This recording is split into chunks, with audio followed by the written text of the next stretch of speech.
So I guess again, 2 lines from the bottom on Lamed Aleph on that. Amar Rav Yechiel, and the issue had been the question about can you trust that a shaliach oseh shlichuso?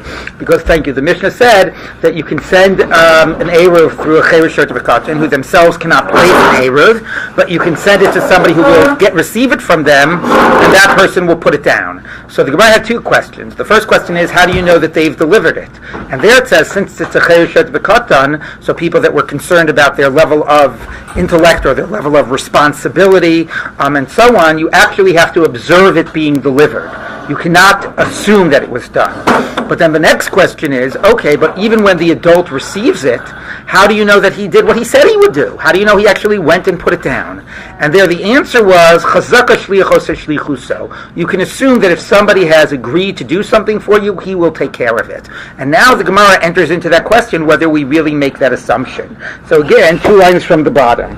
Amar Rav Yechiel, says Rav Yechiel, chazaka shliachos shlichuso. So that was the end of yesterday's discussion about why we can assume this person in the end did what he said he would do. Amar Rav Nachman, so now Rav Nachman says, here's the halacha.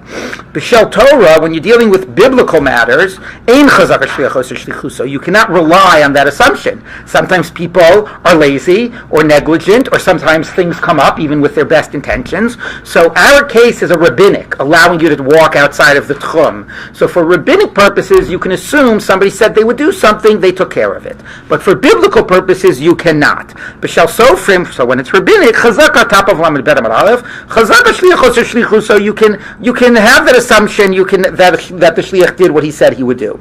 Rav Sheshes is even more lenient. He says, echad zeh vechad zeh, whether biblical or rabbinic, chazaka shliachos shlichuso. You can assume for halachic purposes, if somebody said they would do it, they'll do it. Doesn't mean it happens 100% of the time, but that is a good enough rule that you can assume that for purposes even for biblical issues. Yes. So what does Rabbi Yechiel say? Is he the same? No, Rabbi Yechiel is really the end of yesterday's discussion. He was explaining how the Mishnah makes sense. Our Mishnah makes sense because you can assume the Shaliach will do what he said. And then the Gemara turned, right, that was a gloss on the Mishnah. Okay. And then Rav Nachman and Rav Sheshes are talking about the actual halacha. So Rav Nachman distinguishes between biblical and rabbinic, and Rav Sheshes does not. So now they're just moving into halachic statements, not explaining the Mishnah. Okay, so now the Gemara is going to see if we can prove one way or the other whether this works by biblical issues. Amar Rav Sheshes, says Rav Sheshes, Mina Minallah. Where do I get this idea from that it applies even in biblical cases? Titnan, we taught in the Mishnah. Very appropriate for this time of year. Mishakarav ha'omer, when the omer was brought on the second day of Pesach, hutar hachadash miyad, the new grain was immediately permissible. Whenever the omer was brought, it was brought at 9 a.m., you could eat the new grain at 9 a.m. V'harachokim, how about people that were distant from the Beit HaMikdash and did not know exactly what time of day it was brought? So mutar mechatzos hayom va'elach, they're permissible from noon onwards. So they can assume that it was brought by noon. So the Gemara says, v'hachadash de'oraisahu, that's a biblical prohibition. Chadash, and you see that they can assume that it will be taken care of by chatzot. Now, the interesting question here is throughout, which is okay, maybe I can assume the guy will do it, but in what time frame, right? So now, if there's a necessary time frame, like he has to do it before Shabbos, so maybe I can assume he did it before Shabbos. But to what what is the time frame in which if we're saying we can assume he did it, that you assume he did it in? So here, here the idea is that somehow we have to assume that there was the people were working with the assumption it would be done by chatzot, and therefore, since the Kohanim knew that, they would make sure to bring it by chatzot. That's sort of how Tosfos explains what's going on. Or else, we don't normally say chazaka shliach oseh shlichusa by chatzot, right? But here, that was somehow seen as the time to get it done by, and therefore people could work with that assumption. Well, that's what the Gemara's answer is going to be, right? First of all, they've got a mitzvah to do it. Second of all, they're public officials. So as far as the mitzvah, Tosfos says, but the mitzvah wouldn't require them to do it by chatzot. Okay, so let's see what the answer is. Rav Nachman would say back exactly what Dov said. So, how's some kiriktani time? There it's because the reason is given in the Mishnah. Because people can know that Beis Din won't be lazy about it. So meaning, Beis Din takes pains to make sure it gets done by chatzot. It's interesting in general, how Chazal see that there was a Beis Din that supervised Kohanim. The whole sort of intersection of rabbinic and temple-based, authority and so on. Anyway, but he says there they were particularly on top of them to make sure it got done. That you can't make that assumption by a normal individual.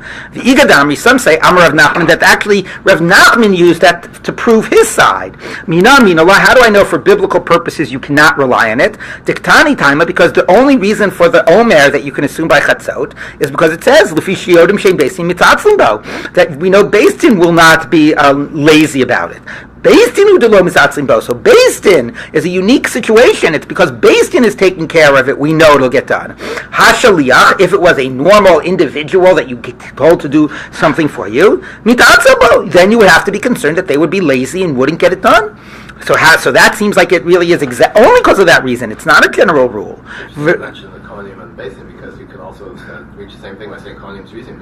Right, exactly. So it is interesting. Again, this is based on the Mishnah, but yes, it could have just made it about Kohanim, and it does introduce the Beis Din aspect. So how does Rav Sheshes answer this? Why does this sound like it's only because of Beis Din? Rav Sheshes Amalcha, Beis Din al Palga Diyoma. It's like we said before, because of the Beis Din, therefore you can assume it gets done by noon. Shaliach, if however it was just a normal messenger, you could still assume he would do it.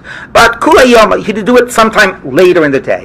Again, the question always has to do, like, what is your assumed time frame? The Omer has to be brought by the end of the day. The Eruv Tchumen has to be put down before the end of the day.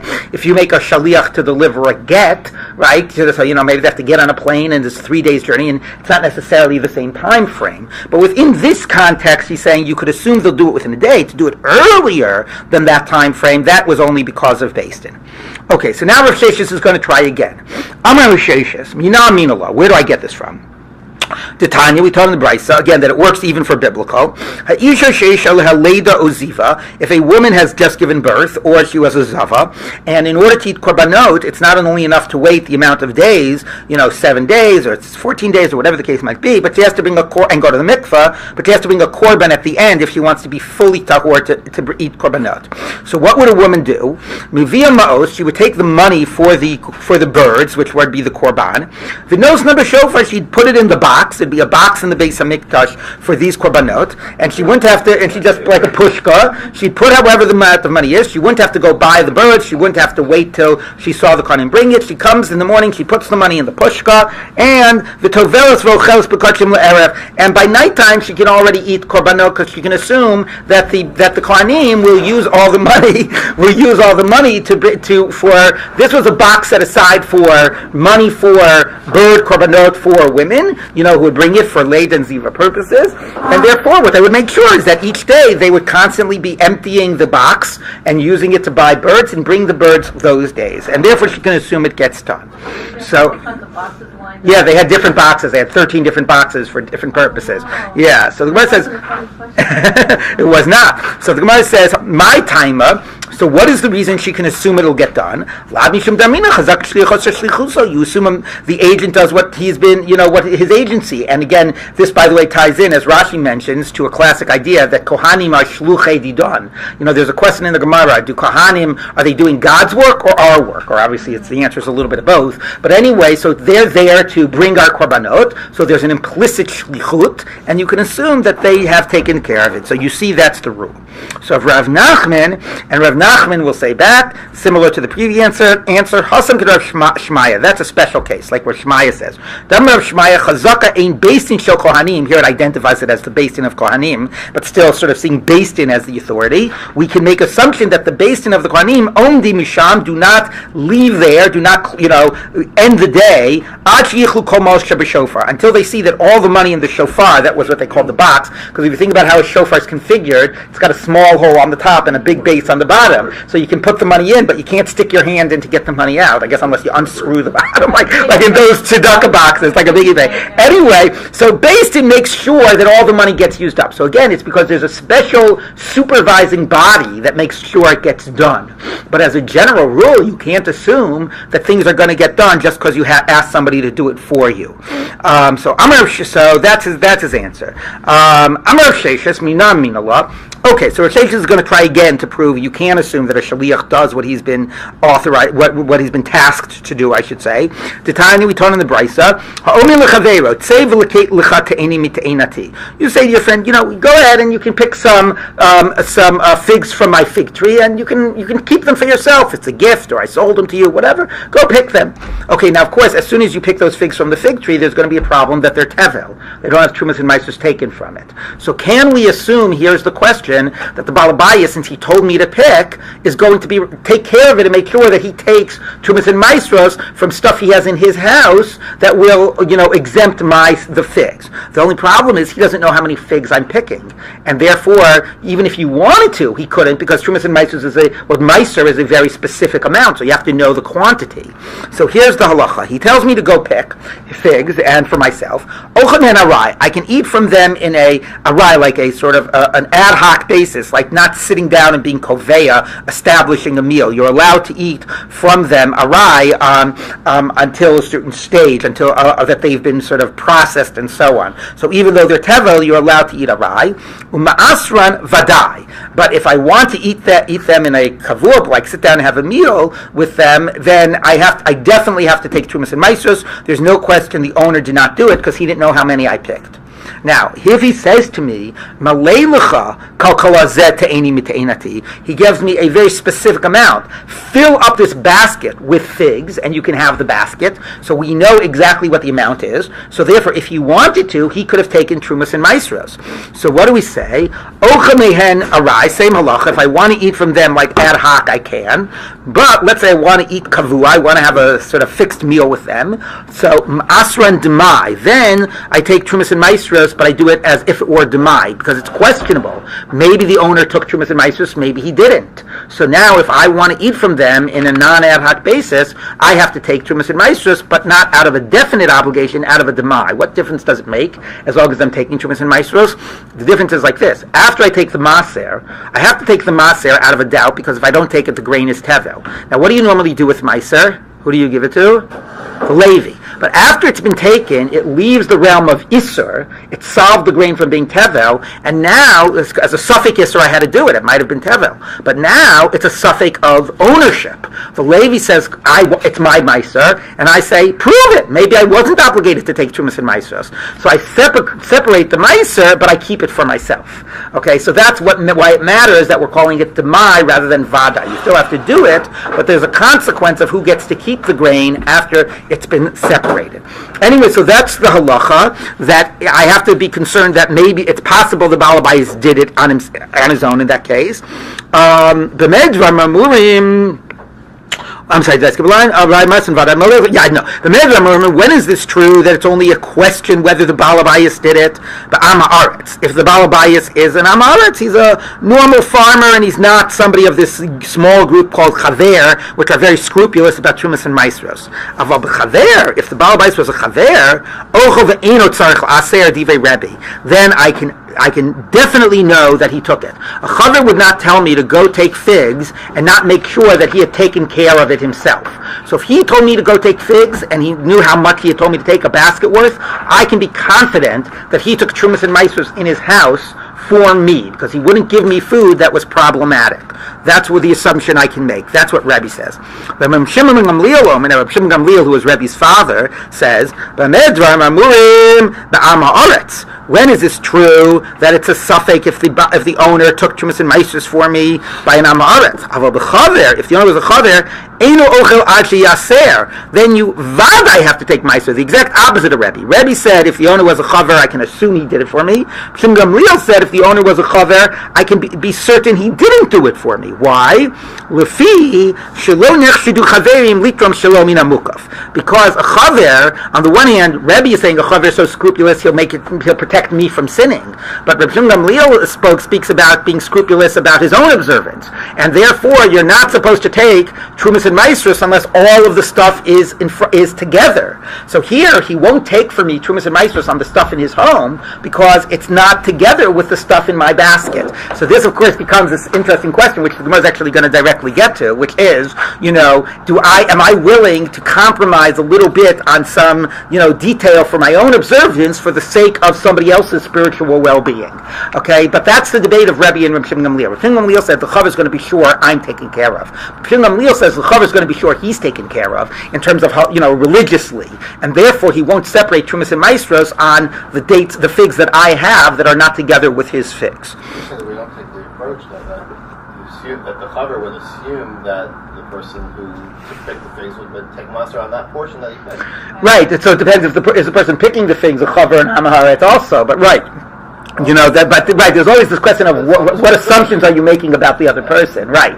So presumably the person picking is a chaver, because if the Mishnah is telling you what to do, so it's only talking to the chaver, it's not talking to the Am Haaretz, it's assuming the guy, and the Gemara will say that, alright, well the Gemara will say that anyway in a minute for another reason. But, right. We assume that he didn't, so we don't know. Right. Some do, some don't. Right, that's true. Anyway, but you are correct. Part of the question also has to be what assumption is the chaver making about what I'm doing, is also relevant to this whole thing.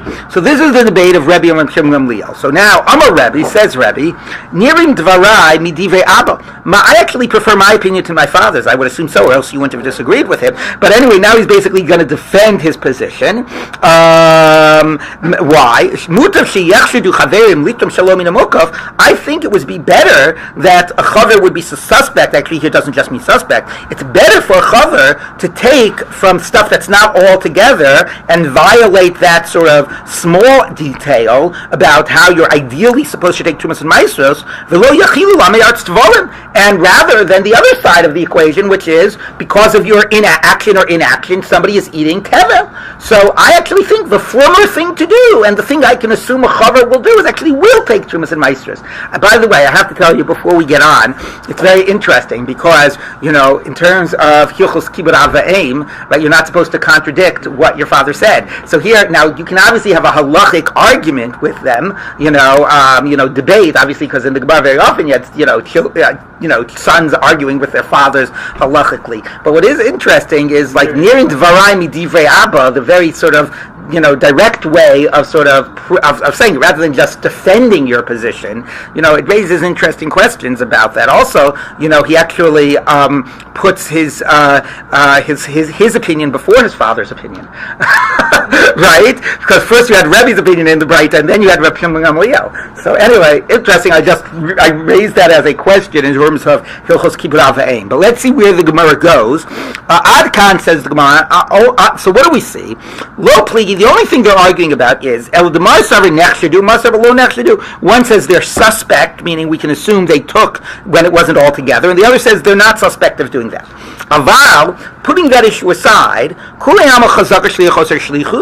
everybody are still willing to assume that were it not for the concern of taking stuff that isn't all together, we can assume that a shaliach did his shlichus, that the Baal Bais took Trumas and Maestros. Now that is a very weak argument by analogy, because it's an argument by analogy, because why is that not so relevant? Here we can assume the Baal Bais took Trumas and Maestros, so you see shliachos or shlichuso. Whose shaliach is he? Right? Even though before we spoke about Kohanim, there's an implicit sense Kohanim have a responsibility to bring for you, for your korbanot. Here, what type of a shlichus is it? So, Rashi says that basically, since they have a responsibility to do it, to make sure that they don't cause the other guy to sin, that's similar to a responsibility that I agree to do something for you. But of course, that's a pretty weak analogy, right? I might take one responsibility much more serious than the other. You could argue both ways. If we directly, as a personal interaction, I committed to do something to you, maybe I'll take that more seriously, or the other. If I have to protect myself, you from sinning, and me from causing you to sin, I'm going to do something much more sort of, take it much more seriously. But anyway, that's the analogy the Gemara makes. It might be relevant because in all of these cases, and I'll get back to this point in a minute, if the shliach doesn't do his shlichus, the other person will sin. If I didn't put out the tchumim, you'll violate hilchos tchumim. If I didn't bring the korban at the right time, you'll violate chadash. So there is an aspect here of me doing the shlichus is also protecting you. There's a greater sort of urgency for me to do it, a responsibility, because it's preventing you from sinning. So this is the Gemara's argument.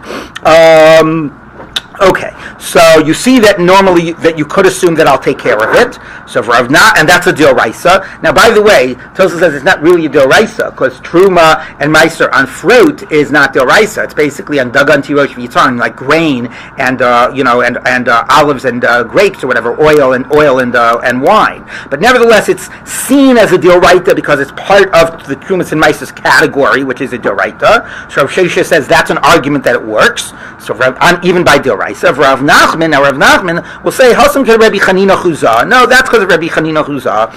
The Amar Rabbi Chanina Chuzah, Chazaka hu achavet sheina motzi davar sheina metuka mitachas yado.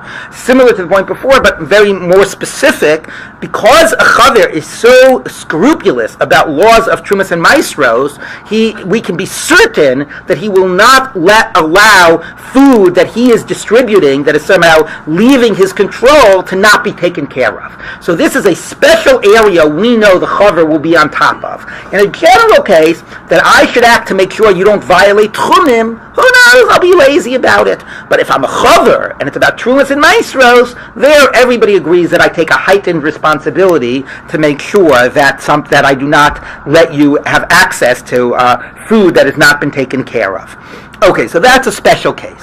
Yes. Was chaver like an official status? Yes, yes, there was an official status, and there's actually discussions about how does somebody get into becoming a chaver, when would somebody get kicked out. It was really this like very clear, group, or like a club, about people that were scrupulous about eating, about trumas and maestros. You understand why in the, in the Gospels you have all this thing about Jesus eating with all these people, and the tax collectors and the prostitutes, and because the groups you ate with were very much about a hierarchy and created senses of lines and social like distinctions. So yes, chaver was a very well defined group in terms of these issues of trumas and maestros. Okay, what?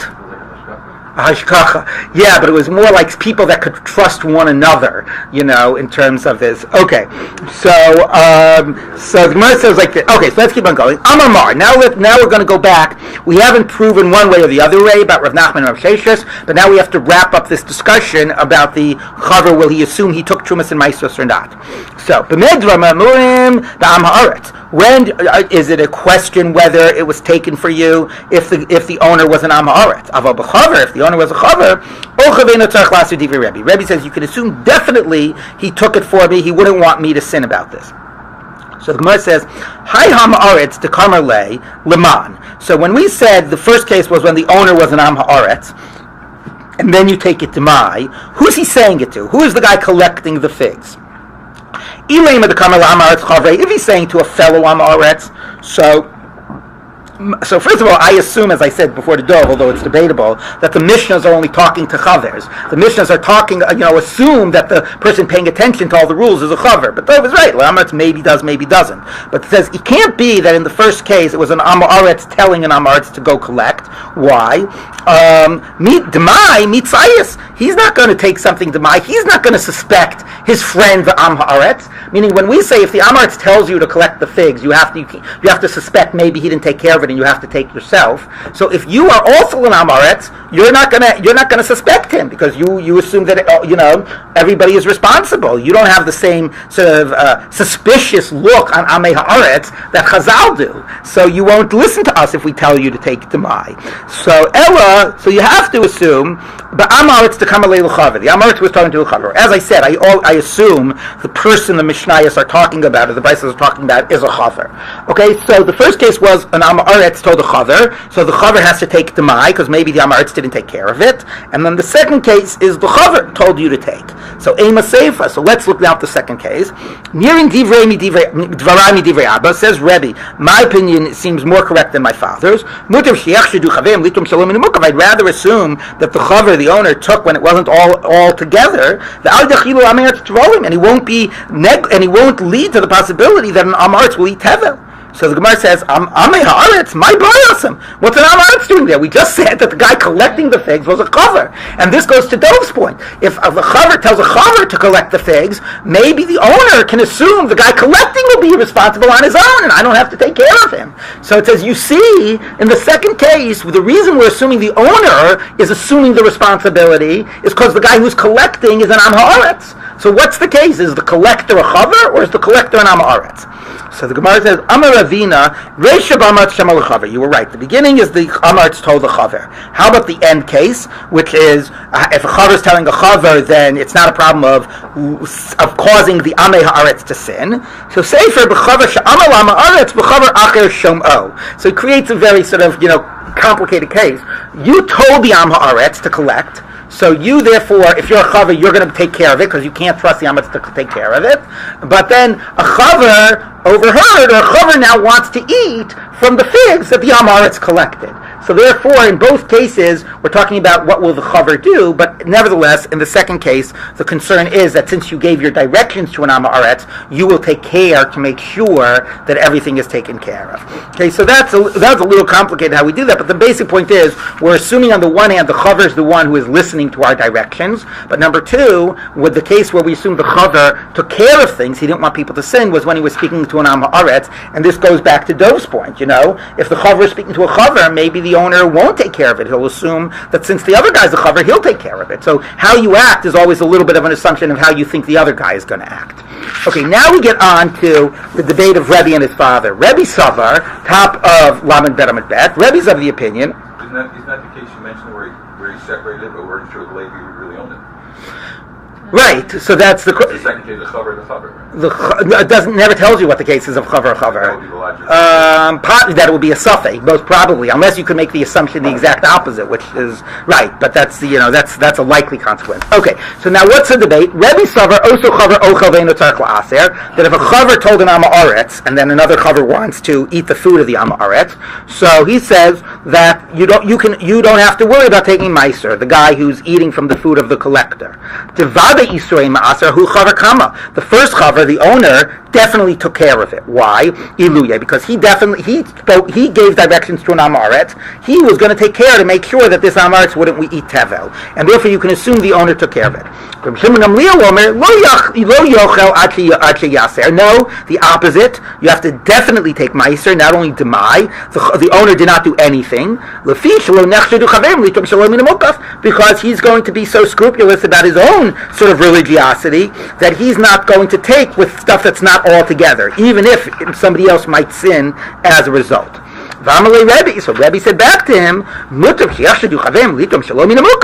rather chaverim be suspect of violating this rule of taking stuff that's not all together, and not lead to am haaretz eating tevel. By the way, it's a fascinating question because on the one hand, they seem to be arguing, like policy.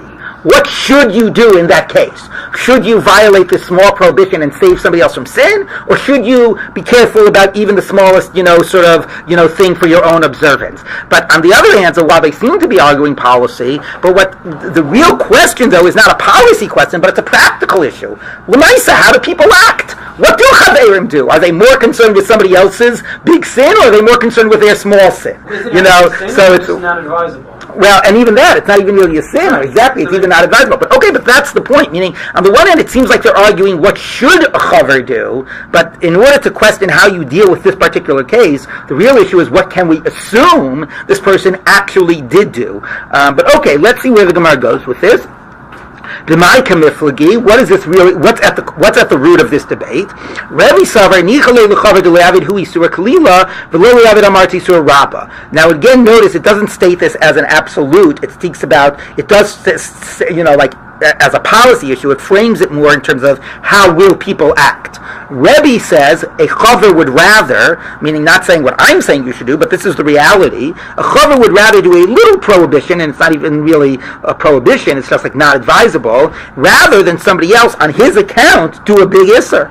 So Rabbi Shimon Gamliel Savar, Nichalei l'chaver l'aved am haaretz isur rabba. No, a chaver would rather let an am haaretz do a big isser. I'm going to keep my hands totally clean. Sadly, we do know that is how a lot of religious people act. I don't care about anybody else. I have to be completely, clean and not get my hands dirty at all. So this actually turns into a question. Although they're not actually telling you halachically what you should do, they're trying to guess what the chaver did do. This actually gets into this issue about whether we say Omim la'adam chet b'chtei sheyizcha chavercha. Do we tell one person to sin, a smaller sin, to protect somebody from a larger sin? So this was was an issue at the beginning of Maseches Shabbos, and Tosfos sort of says sometimes we say yes, sometimes we say no, and he gives a couple of interesting distinctions when we would say it. The first big distinction is, in this case, you're to blame.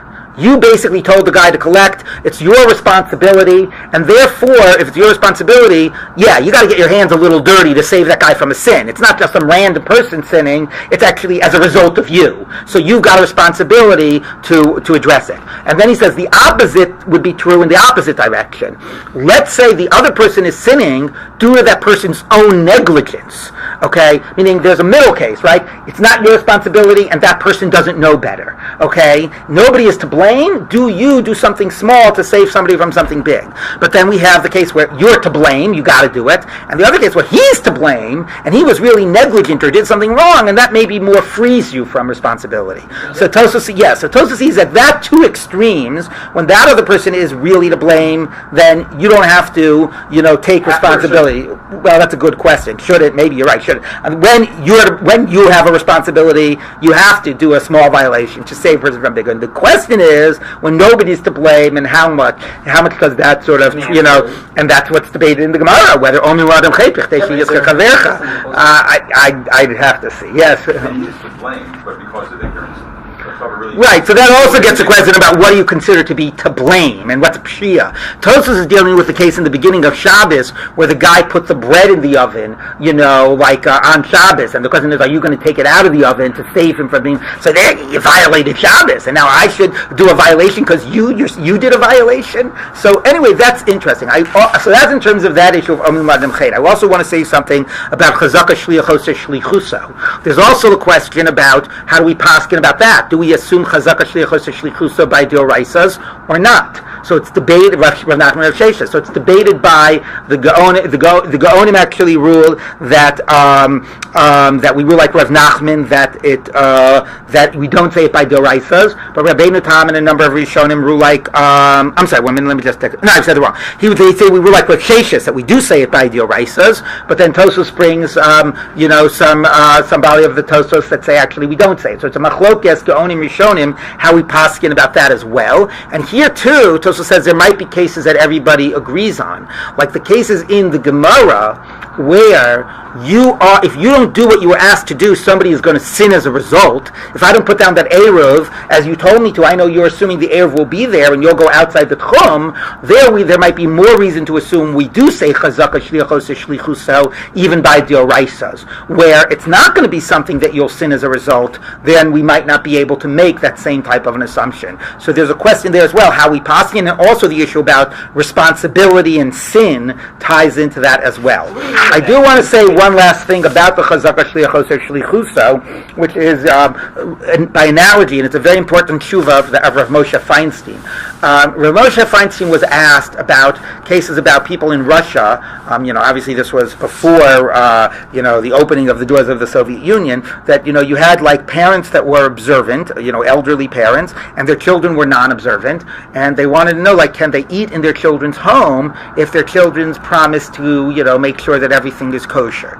And Rav Moshe says, from a technical standpoint, the child doesn't have nemanus, because even though we say eidach and nem bisurin, if the person themselves doesn't keep kosher, doesn't keep Shabbos, and so on, you can't trust them. But Rav Moshe says that idea of nemanus is only as a formal rule, assuming that you don't yourself really know what's going on. He says, but if you have complete trust in this person, then, and you know that this person, they say they're going to do this, that they're going to do it, so you don't have to go by these formal rules of nemanus. You actually have a real knowledge that, that a certainty that it was taken care of because of your knowledge of this person.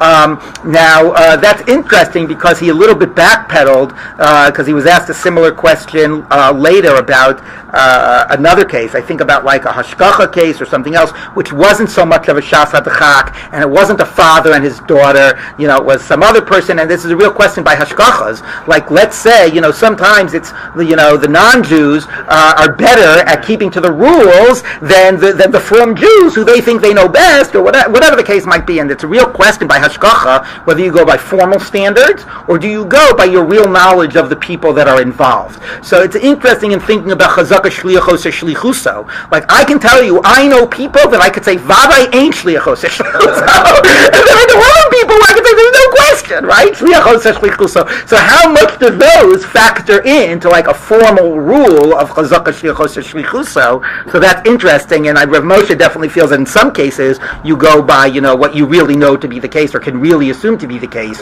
regardless of what. If you follow the formal rule, but you're not so sure. Like Eirach and Neman Bisur. Yeah, right, so that would be, right, the same type of thing. I mean, there's a lot of rules about somebody becoming nechshad and so on, but let's say you don't have a particular reason, but you just know this guy's a little, right? So I would say that that is an interesting question of can you still follow the halachic rule and be, halachically, sort of at least, exonerated because, I was following the halacha. I'd have to see. If there's a parallel discussion in the opposite direction. I mean, once you start deconstructing the formal rules, right? And what good are the formal rules? Right, and then you get things like we sometimes rely on the 24-hour rule for tailing.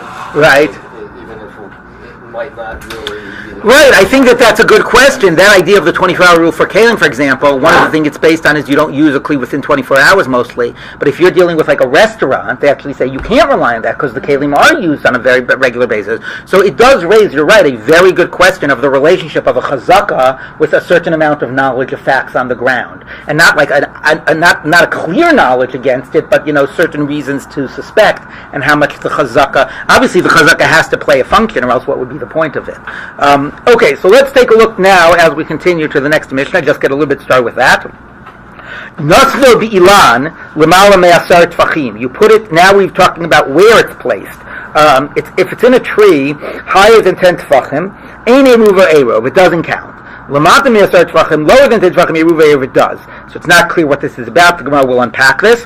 Naslo bebor, if you put it in a well, afilu amak me'at ama, even if it's 100 amos deep, eruv erov, it's good.